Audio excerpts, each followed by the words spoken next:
Quanta labuta e quanto suor para colher o feno. Seus esforços, no entanto, foram recompensados, pois a colheita foi o sucesso maior que o esperado.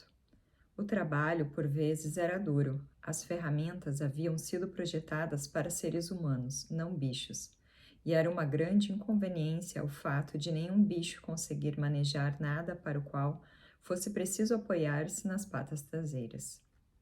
Os porcos, todavia, eram tão espertos que conseguiam pensar em saídas para quaisquer dificuldades. Quanto aos cavalos, esses conheciam cada centímetro do campo e, de fato, entendiam os rudimentos da ceifa e do arado melhor que Jones e seus homens. Os porcos não trabalhavam, mas orientavam e supervisionavam os demais. Com seu conhecimento superior, era natural que assumissem a liderança. Poçante e Esmeralda atrelavam-se à segadeira ou ao rastelo, sem, obviamente, a necessidade de freios ou rédeas. E calcavam com firmeza todo o campo, com um porco atrás exclamando "Adiante, camarada!" ou "Voltar, camarada!", conforme a ocasião. E todos os bichos, até mesmo os mais modestos, trabalhavam virando e enfardando feno. Mesmo os patos e as galinhas labutavam sob o sol o dia inteiro, carregando pequenos tufos de feno em seus bicos. Enfim, concluíram a colheita 2 dias mais cedo do que Jones e seus homens costumavam levar. Além disso, foi a maior colheita que a fazenda já viu. Nada foi desperdiçado. As galinhas e os patos, com seus olhos argutos, pinçaram até o último caule, e nenhum bicho na fazenda roubou nem sequer um bocado. Durante todo o verão, os trabalhos na fazenda ocorreram com uma precisão absoluta. Os bichos eram felizes como os jamais poderiam imaginar. Cada bocado era um prazer pungente, agora que a comida era de fato deles, produzida por e para eles, não racionada por um senhor ranzinza. Com os parasitas dos seres humanos bem longe dali, todos podiam comer muito mais. Também havia mais tempo livre, por mais inábeis que fossem os bichos. Lidaram com muitas dificuldades. Por exemplo, meses depois, quando foram colher o trigo, tiveram de amassá-lo com pisões e separar a palha com sopros, visto que não havia debulhadoras na fazenda. Mas a esperteza dos porcos e os enormes músculos de Poçante sempre davam um jeito. Poçante era admirado por todos. Ele já trabalhava duro nos tempos de Jones, mas agora, mais do que um cavalo, ele parecia ser 3. Em certos dias, era como se todo o serviço na fazenda pesasse sobre seus potentes ombros. De manhã até à noite, lá estava ele, empurrando e puxando, onde fosse mais árduo o labor. Ele instruiu um dos galetos a acordá-lo meia hora mais cedo que os demais, e se voluntariava a resolver o que fosse preciso antes de seu horário de trabalho. Sua resposta a qualquer problema, a qualquer contratempo era: "Trabalharei mais duro", o que ele adotou como um lema pessoal. Todos trabalhavam conforme sua capacidade.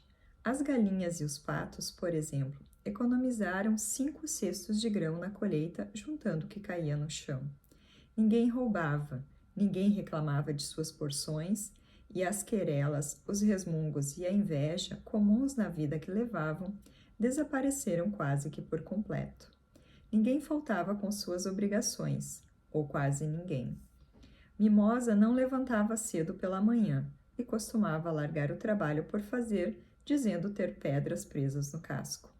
O comportamento da gata também era peculiar. Logo se notou que, quando havia trabalho a ser feito, ninguém a encontrava. Ela sumia por horas a fio e só reaparecia para as refeições ou à noite, fim do trabalho, como se nada tivesse acontecido. No entanto, ela sempre tinha ótimas desculpas e ronronava tão docemente que era impossível duvidar de suas boas intenções.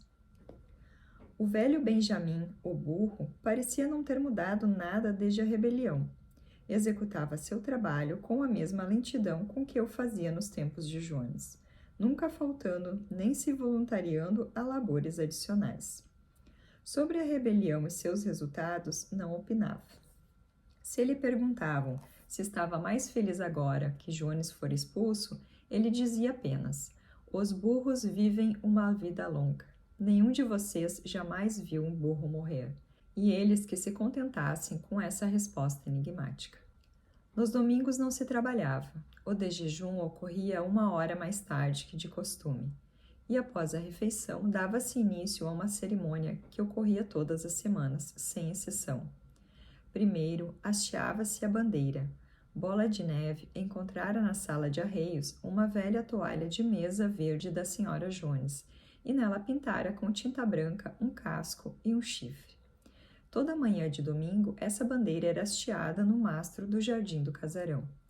O verde da bandeira, explicou Bola de Neve, representava os verdes prados da Inglaterra, ao passo que o casco e o chifre simbolizavam a futura República dos Bichos, que surgiria quando a raça humana fosse finalmente derrubada. Após hastearem a bandeira, todos os bichos se dirigiam ao grande celeiro para uma reunião geral que chamavam de Assembleia. Ali, planejavam-se os trabalhos da semana que tinha início, apresentava-se e discutiam-se as decisões.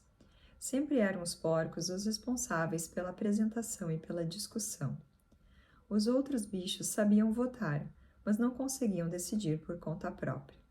Bola de Neve e Napoleão eram de longe os mais ativos nos debates. Nunca, porém, estavam de acordo.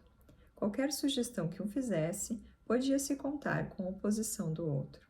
Mesmo quando já estava decidido, algo a que ninguém poderia objetar, que se faria do pequeno pasto atrás do pomar um asilo para os bichos que excedessem a idade de trabalho, havia um ruidoso debate sobre quando cada classe de bicho podia se aposentar.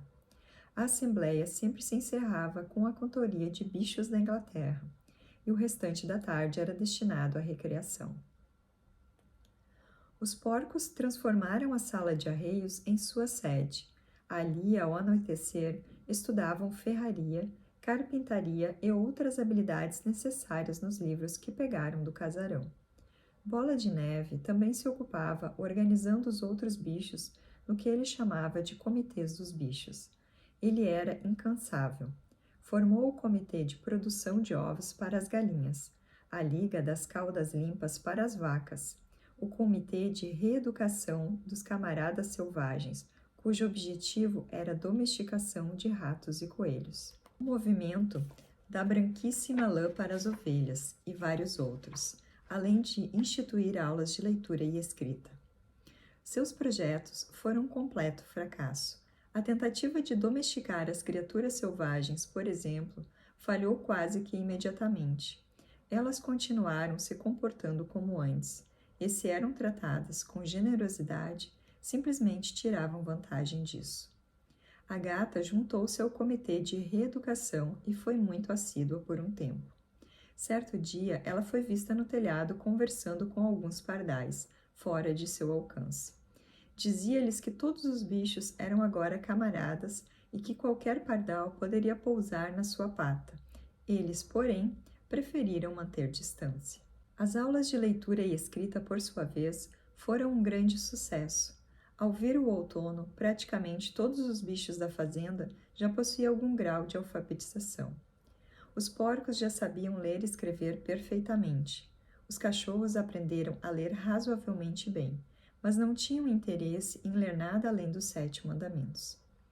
Muriel, a cabra, sabia ler um pouco melhor, e certas noites lia para os demais os fragmentos de jornal que encontrava na pilha de lixo. Benjamin lia tão bem quanto os porcos, mas nunca exercitou essa faculdade. Até onde sabia, disse, não havia nada que valesse a pena ser lido. Esmeralda aprendeu o alfabeto inteiro, mas não conseguia formar palavras. Poçante não passava da letra D. Ele escrevia A, B, C, D na terra com seu imenso casco, então ficava encarando as letras com as orelhas para trás, por vezes sacudindo o topete, tentando com o máximo esforço lembrar o que vinha depois, sem sucesso. Na verdade, em algumas ocasiões, conseguiu aprender E, F, G e H. Mas com isso acabava se esquecendo de A, B, C e D. Por fim, decidiu contentar-se com as 4 primeiras letras, escrevendo-as 1 ou 2 vezes ao dia para refrescar a memória. Mimosa recusou-se a aprender qualquer letra além das 5 que compunham seu nome. Estas ela formava com bastante clareza, utilizando pequenos gravetos. Decorava-as com 1 ou 2 flores e trotava ao seu redor, envaidecida. Nenhum dos outros bichos da fazenda conseguia passar da letra A. Percebeu-se também que os mais nécios, como as ovelhas, as galinhas e os patos, eram incapazes de decorar os 7 mandamentos.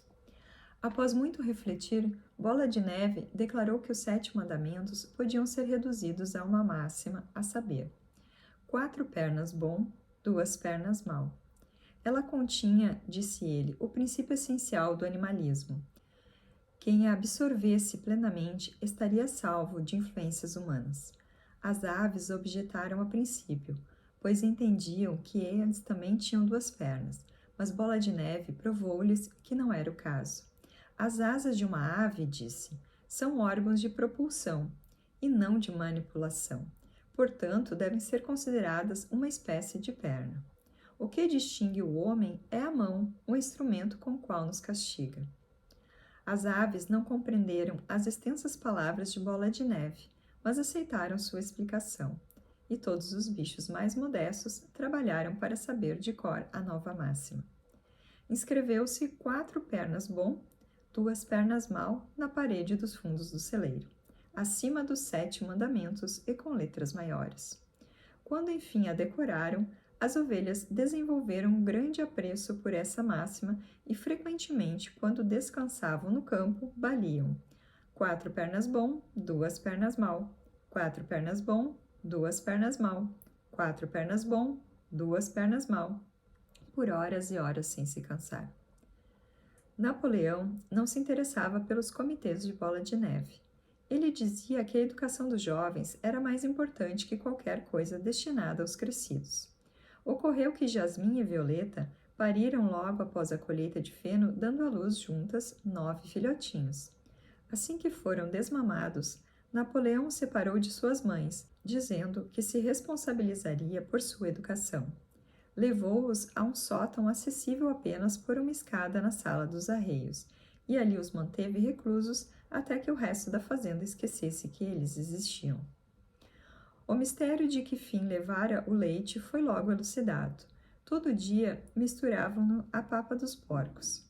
As primeiras maçãs já estavam amadurecendo, e o gramado do pomar já se enchia daquelas derrubadas pelo vento. Os bichos presumiram que, pela lógica, elas seriam divididas igualmente. Um dia, porém, ordenou-se que coletassem e levassem as frutas tombadas à sala de arreios para consumo dos porcos. Alguns bichos resmungaram, mas em vão. Todos os porcos estavam de acordo nesse sentido, até mesmo Bola de Neve e Napoleão. Bufo foi enviado para dar aos outros as justificativas necessárias. Camaradas, exclamou ele, espero que vocês não estejam pensando que nós, porcos, agimos em espírito de egoísmo e privilégio. Para falar a verdade, muitos de nós detestam leite e maçã. Eu mesmo não gosto. Nosso único objetivo ao ingerir essas coisas é preservar nossa saúde.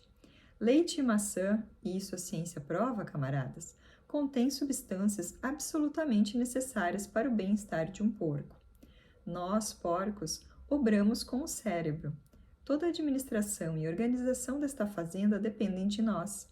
Estamos noite e dia cuidando de sua segurança. É pelo bem de vocês que bebemos o leite e comemos as maçãs. Vocês sabem o que aconteceria se os porcos falhassem em sua obrigação?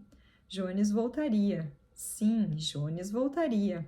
Por certo, camaradas.